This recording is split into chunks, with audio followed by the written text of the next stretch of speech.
Olá, família! Sejam todos bem-vindos ao estudo diário das Escrituras. Essa semana nós vamos estudar aqui primeiro NEF do capítulo 17 até o capítulo 22. Dá um capítulo por dia, mas tem capítulo muito grande, muito conteúdo, como o de hoje, são 39 versículos. O de amanhã, né, já é o capítulo 17, são 55 versículos. Então vou passar pelos pontos principais aí, buscando ao Senhor quais são as melhores partes que eu devo compartilhar. Tá? Sempre pensando em vocês, orientando e assim por diante, tá bom? Então, hoje a gente vai passar pelos principais versículos aqui, fazendo alguns comentários. Então, vamos lá. Primeiro Nef, capítulo 16, a partir do versículo 1. No capítulo anterior, Nef, ele tinha chamado a atenção dos seus irmãos ali, bem severamente. Por quê? Porque eles haviam amarrado ele, eles tinham feito muitas coisas terríveis, né? E não estavam obedecendo os mandamentos do Senhor. Então, após isso, vamos continuar aqui no versículo 1. E aconteceu que após ter eu, Nefe, acabado de falar a meus irmãos, eis que eles me disseram, tu nos tem declarado coisas duras, mais do que somos capazes de suportar. E aconteceu que lhe disse que sabia haver falado coisas duras contra os iníquos, de acordo com a verdade. E justifiquei o justo, e testifiquei que eles seriam exaltados no último dia. E os culpados consideram, portanto, a verdade dura, porque penetra-lhe até o âmago, né? O âmago é o íntimo do coração, tá bom? Então, as palavras que Nefe falou tocou bem fundo ali no coração. Os irmãos dele estavam falando, você tem falado palavras duras contra nós, tá bom? Então, aqui é como se fosse aquela palavra, né, que minha mãe falava, a carapuça servil, né? Então ele estava pregando contra os inimigos. Não era nada pessoal, né? Não tinha nada contra Lamã e Lemuel. Então não era algo pessoal. Aliás, se fosse algo pessoal, era no sentido de salvar eles. Ele amava seus irmãos. Então ele chamava a atenção mesmo falando contra o pecado. Para quê? Para que os irmãos dele recobrassem o ânimo, voltassem para o caminho do Senhor. Tá bom? Mas veja que é importante, né, que Nefe, ele também justifica os justos. Ele não fala somente contra o mal, mas ele fala também. Uma coisa que eu gosto muito no plano que o Pai Celestial criou, tem vários nomes. Plano de redenção, plano de salvação. Eu gosto muito do nome, o plano de felicidade. Eu gosto de compartilhar com as pessoas sobre o Evangelho e apresentar como plano de felicidade, porque isso nos traz felicidade. Tá bom? Então veja que Nefe, ele não somente falava das coisas ruins, mas também das coisas boas, tá bom? Então é isso, né? Os iníquos, eles consideram dura essas coisas, tá bom? Continuando aqui, versículo 4. E aconteceu que eu, Nefe, com toda a diligência, exortei meus irmãos a guardarem os mandamentos do Senhor. Aqui é importante dizer, né? Porque Nefe, ele era o irmão mais novo dele, né? A responsabilidade de chamar a atenção, de colocar eles no caminho do Senhor, era o pai. O pai era tanto um profeta, Leí, como também era o patriarca da família. Então cabia a ele. Mas isso não impedia Nefe de também exortar os seus irmãos e trazer eles para a verdade, tá bom? Então, um papel dentro da ala não é somente do bispo chamar a atenção e tentar recuperar as pessoas, mas também é de todos os membros, né? Como está escrito lá em Gênesis capítulo 4, versículo 9. Né? O Senhor, né? Caim tinha matado Abel e o Senhor vem questionar, né? Caim sobre isso, né? E disse o Senhor a Caim, onde está teu irmão Abel? E disse-lhe ele, né? Não sei, sou eu o guardador do meu irmão? Com certeza, Caim, ele deveria guardar o seu irmão, né? E aqui vai haver uma cobrança de nós também para guardar nossos irmãos. Lembrando, né, que assim como Nefe, não é só falar coisas ruins, mas falar do plano de felicidade, que somos abençoados a guardar os mandamentos do Senhor, e assim por diante. Então, sim, nós somos o guardador de nossos irmãos, e Nefe, apesar de ser o irmão mais novo, ele tinha a responsabilidade, já que ele entendia o evangelho, a compartilhar com seus irmãos ali. Vamos lá para o versículo 9, né? Versículo 9 e 10. E aconteceu que durante a noite a voz do Senhor falou a meu pai e ordenou-lhe que que prosseguisse a viagem, né, pelo deserto. Bom, aqui então eles estavam no vale de Lemuel e Leí ele ouve a voz do Senhor de noite dizendo que eles deveriam prosseguir viagem. Versículo 10. E aconteceu que meu pai se levantou pela manhã e, saindo à porta da tenda, notou com grande espanto que havia no chão uma esfera esmeradamente trabalhada, e era feita de latão puro. E no seu interior havia 2 agulhas, e uma delas indicava-nos o caminho a seguir no deserto. Olha só que interessante, né? Aqui ele não fala o nome desse objeto. Mais tarde, né, Alma, ele fala que os pais chamaram seus antepassados chamaram essa esfera aqui como liarrona, tá bom? Ela era uma interpretação de bússola para nós, tá bom? É como se fosse uma bússola. Deixa eu ver o que Alma fala lá ao seu filho Elamã, né? Tá aqui no versículo Alma 37 e 38. E agora, meu filho, tenho algo a dizer-te a respeito daquilo que nossos pais acharam a esfera ou guia, ou que nossos pais chamaram de liarrona, que é, por interpretação, bússola, que o Senhor preparou-os, né, para eles. Então, foi chamado de liarrona, que interpretação significa bússola. Aliás, a igreja tinha uma revista antes, tá bom? Qual que é a liarrona mais antiga que nós temos, né? A igreja tinha uma revista antes que era chamada Gaivotas, tá bom? Isso significando, né, era notícias da igreja, artigos, discurso, né, dos profetas, apóstolos. Então, eles tinham uma revista chamada Gaivota que orientava os membros da igreja. E essa Gaivotas era referência justamente quando uma praga de gafanhoto ia comer toda a lavoura, né, dos membros da igreja, eles iriam passar fome. E aí veio, né, pela mão do Senhor, gaivotas, no meio do deserto, gaivotas, e comeu os gafanhotos ali, livrando eles para que eles não passassem fome. Então, é certeza que aquelas gaivotas, né, acho que lá em Salt Lake tem até desenho dessas gaivotas, estátuas, né, representando essa. Então, a revista da igreja antigamente se chamava Gaivotas. E aí depois veio a se chamar, trocou-se o nome para Liarrona, que é bússola, né? Então aqui a gente vê a Alma falando que essa esfera foi chamada de bússola, tá bom? Vamos continuar aqui a explicação, né? Qual que é a aplicação para nós aqui, né? Essa esfera, ela bem trabalhada. E o que significa então essa liarrona? A liarrona, que serve como bússolas, pode ser para nós a palavra de Deus, pode ser as conferências gerais que vêm por meio dos servos do Senhor e revelações também. Tudo isso nos guia como uma liarrona, tá bom? Como ele está colocando aqui. Veja que eles, né, quando acham uma liarrona, eles não ficam perdendo tempo. Ah, quem colocou isso aqui? Coisa assim. Não, eles estão preocupados mais em seguir o curso ali que a esfera dava para eles. Eles sabiam que era o Senhor que havia colocado lá, tá bom? Vamos continuar aqui. Versículo 14. Versículo 14 diz assim: E aconteceu que tomamos nosso arco e nossas flechas e saímos pelo deserto, à procura de caça para nossa família.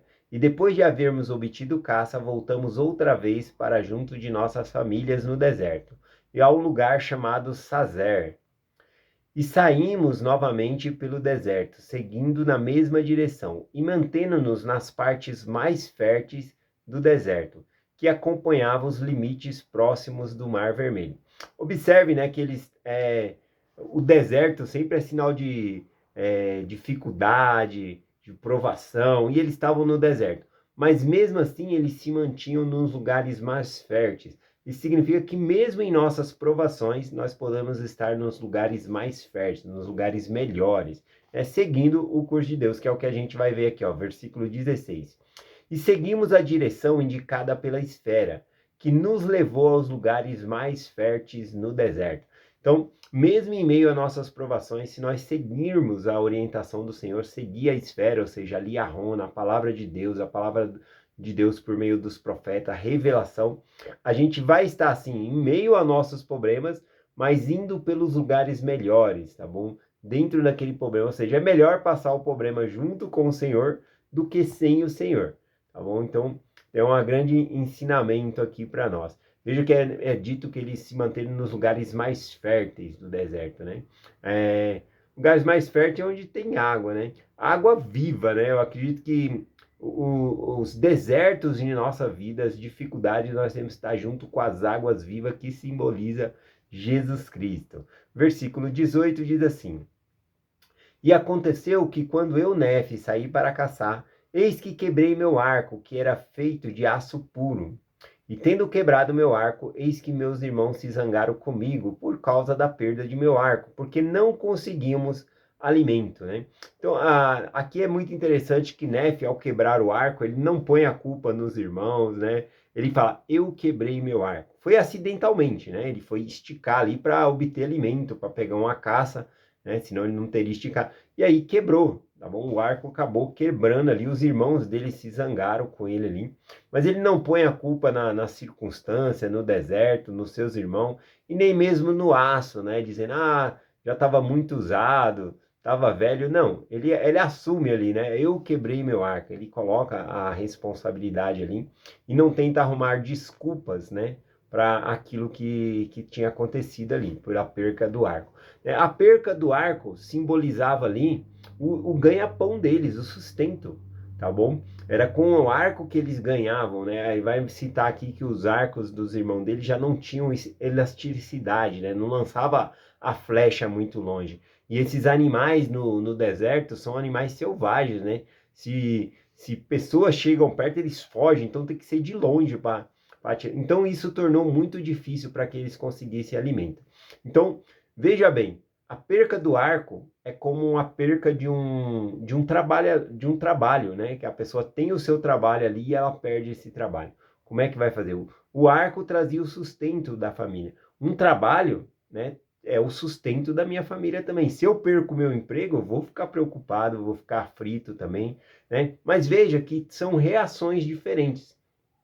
Veja qual é a reação de Lamã e Lemuel, né? Inclusive de toda eles, e a reação de Nefe sendo diferente. Vamos ver essa reação aqui. Só um outro comentário aqui, né? Que a situação mudou, o arco mudou, então a situação mudou. Às vezes a gente planeja algo para nossa vida, para nossa carreira, algo que a gente quer ganhar, e às vezes o arco quebra, não é para acontecer, Deus nos dá uma direção nova, tá bom? E aí eu marquei aqui Provérbios 16, 9. Diz assim, o coração do homem considera o seu caminho, ou poderia ser traduzido, o coração do homem planeja o seu caminho, mas o Senhor lhe dirige os passos. Mas é Deus que vai determinar os passos, a direção, dirigir, mudar a direção. Talvez você planeja algo para a sua vida, mas Deus ele quer outro, ele vai mudar a direção da sua vida. Nem que tenha que quebrar o arco aí, né? Continuando aqui, vamos ver a reação aqui diferente, da mesma aflição, né? Todos estavam na mesma situação, mas veja a reação de Nefe como foi diferente dos demais aqui, ó. E aconteceu que Lamã e Lemuel e os filhos de Ismael começaram a murmurar muito por causa de seu sofrimento e aflições no deserto. E meu pai também começou a murmurar contra o Senhor, e contra o Senhor seu Deus. Sim, e estavam todos extremamente aflitos, a ponto de murmurar contra o Senhor. E aconteceu que eu, Nefe, fiquei aflito, juntamente com meus irmãos, pela perca de meu arco. Tendo os seus arcos perdido a elasticidade, as coisas tornaram-se muito difíceis, sim, tanto que não podíamos conseguir alimento. Ali era a prioridade conseguir alimento, né? Até para sobreviver, né? Num deserto ali, então eles precisavam de alimento. Veja que Nefe ele fala, e eu fiquei aflito juntamente com meus irmãos. Qual que é a diferença aqui? Eu vou ficar chateado de perder meu trabalho? Claro que eu vou ficar chateado, né? Mas daí a murmurar contra o Senhor já é outra coisa. Veja que todos estavam murmurando, até mesmo Leí, né? Todos temos nossas falhas, e Leí nesse momento ele também murmura contra o Senhor, tá bom? Então todos estavam murmurando. Nefe estava aflito também, ele também. A gente pode passar por coisas difíceis e se sentir ruim, se sentir mal por aquilo, mas murmurar contra o Senhor é outra coisa. Tá bom? Então não devemos murmurar. Mas ele sentiu-se aflito, assim como sua família, como seus irmãos.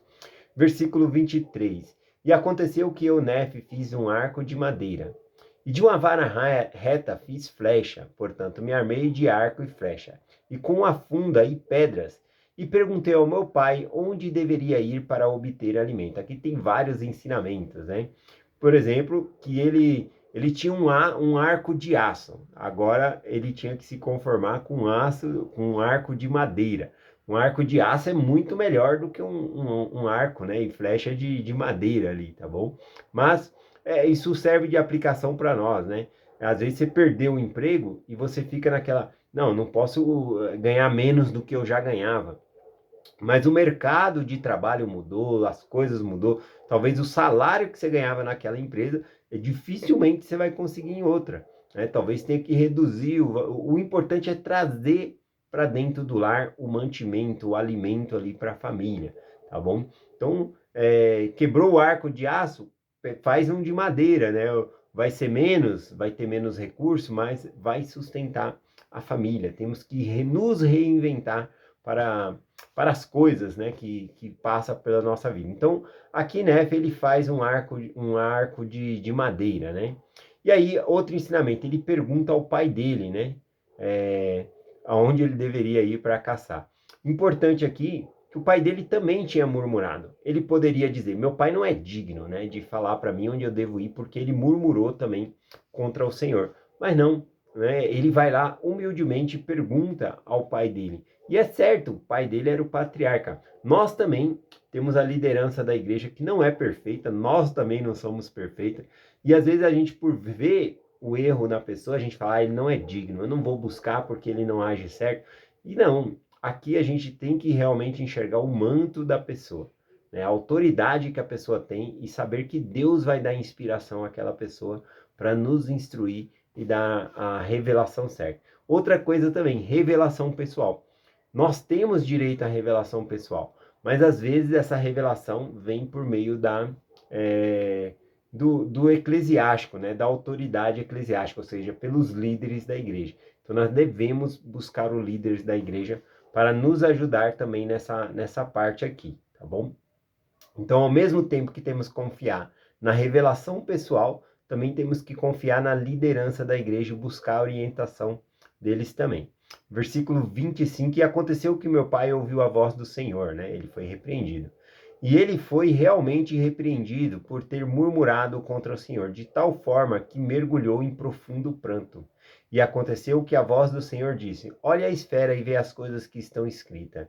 E aconteceu que quando meu pai viu as coisas que estavam escritas na esfera, tremeu e estremeceu muito, e também meus irmãos, e os filhos de Ismael e vossas mulheres.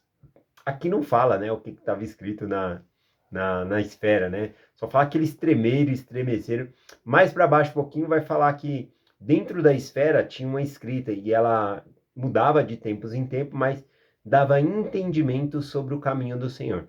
Então eles viram que eles não estavam no caminho do Senhor, e aqueles que não estavam no caminho do Senhor, o destino não é bom, né? As consequências não são boas. Então por isso eles tremem, né, perante o Senhor aqui, né, por as coisas que ele leu. Versículo 28. E aconteceu que eu, Nefe, vi os ponteiros que estavam na esfera, e elas moviam-se conforme a fé e diligência e atenção que lhe dávamos. Então, essa esfera, essa liarrona, ela funciona como Wi-Fi na nossa casa, só que ela funcionava por meio da fé. A fé que eles tinham fazia os ponteiros da esfera mudar a direção e mostrar onde havia alimento, tá bom? Então ele vai e continua aqui, ó, versículo 29. E havia também sobre ele uma escrita nova, de tempo em tempo de ser lida, e dava-nos entendimento sobre o caminho do Senhor. E essa escrita mudava de tempos e tempos de acordo com nossa fé e atenção que lhe dávamos. E assim vemos que por meio de pequenos recursos pode o Senhor realizar grandes coisas. Essa palavra aqui, né, e assim vemos, é uma conclusão de Nefe, né? Ele está fazendo uma conclusão, além dele estar fazendo o registro aqui, né, ele ainda pega uma conclusão, e assim vemos que Deus, por meio de pequenas coisas, ele realiza grandes coisas. Isso é citado em várias vezes aqui na Escritura, essa bússola, né? Esse recurso de por meio de coisas pequenas e simples, as grandes são realizadas. Vários profetas vão usar esse recurso aqui. E aqui Nefe é o primeiro, né, a fazer essa conclusão aqui, Eu amei ver essas palavras de Nefe assim, né? E assim vemos que por meio de pequenos recursos, Deus pode realizar grandes coisas. Muito bom isso aqui. Então a bússola, ela, ela pode ser que vai nos guiar, ou seja, por meio da conferência geral, por meio dos profetas, as escrituras, tudo isso serve de bússola na nossa vida. O próprio Espírito Santo, né? Ele fala na nossa vida de maneira diferente, tá bom? Bom, eu tô aqui no versículo 29 e vai até o 39. Então eu vou finalizar a mensagem para não ficar tão grande, tá bom? Vou finalizar aqui com o versículo 33. Espero que na aula das 5h20 da manhã possa ter um pouco mais de tempo, né? Aqui eu peguei só algumas partes, mas que possa ser mais tempo para nós estudarmos juntos, né? Eu sei que nem todo mundo pode estudar no horário de 5h20 comigo online, né? Mas vou finalizar com o versículo 33 aqui, e é isso. Aí amanhã a gente vê qual parte a gente continua. E aconteceu que reiniciamos nossa viagem, tomando aproximadamente o mesmo rumo no princípio. E depois de havermos viajado pelo espaço de muitos dias, armamos nossas tendas, a fim de recuperarmos, a fim de pararmos por algum tempo. Bom, aqui o que me chama a atenção são duas palavras: reiniciamos a viagem e pararos por algum tempo, tá bom? Alguns ensinamentos aqui, né? Fazendo um resumo aqui para não deixar só no ar. O pai de Ismael morre no deserto, então eles vão sofrer um luto por conta disso. Muitos vão querer voltar para trás, para Jerusalém, né? A voz do Senhor precisa intervir ali para manter eles no caminho. Eu acho que eu vou ter que continuar essa mensagem a partir do versículo 33 amanhã aqui em diante, porque é muito importante. Eu queria passar só o resumo aqui, mas não dá. Vou passar só essa parte aqui, o versículo 33, né? Essa palavra aqui: reiniciamos nossa viagem e parados, né, por algum tempo. A nossa vida é cheia de altos e baixos, né? E tem vezes que a gente para, tropeça, cai, mas o importante é levantar de novo e prosseguir viagem. Veja que eles vão passar por um luto, uma dificuldade. Tem coisas que nós vamos passar pelo deserto que não dá para evitar, né? Às vezes é a perda de um filho, às vezes aqui no caso deles foi a perda do pai, Ismael. Sofreram muito, as filhas que eram apegadas com o pai, colocaram a culpa em Leí, em Nefe, por terem saído de Jerusalém, né? Então tem tudo isso. Mas veja, quando nós estamos passando por um mal assim, algo que é terrível para nós temos que absorver aquilo, passar por aquilo, mas depois nós temos que levantar e prosseguir viagem. A viagem aqui, né, é rumo à terra da promissão, é rumo ao lar celestial. Então compartilhe essa mensagem, que apesar do mal que nós possamos sentir, nós temos que absorver, digerir isso, como se fosse uma comida estragada mesmo, que traz um mal-estar para nós. Isso vai passar, você vai digerir, vai haver uma lavagem estomacal, uma limpeza depois de um tempo, e você tem que prosseguir viagem. Temos que ir rumo ao lar celestial. É essa mensagem que eu compartilho com vocês, em nome de Jesus Cristo. Amém. Até amanhã.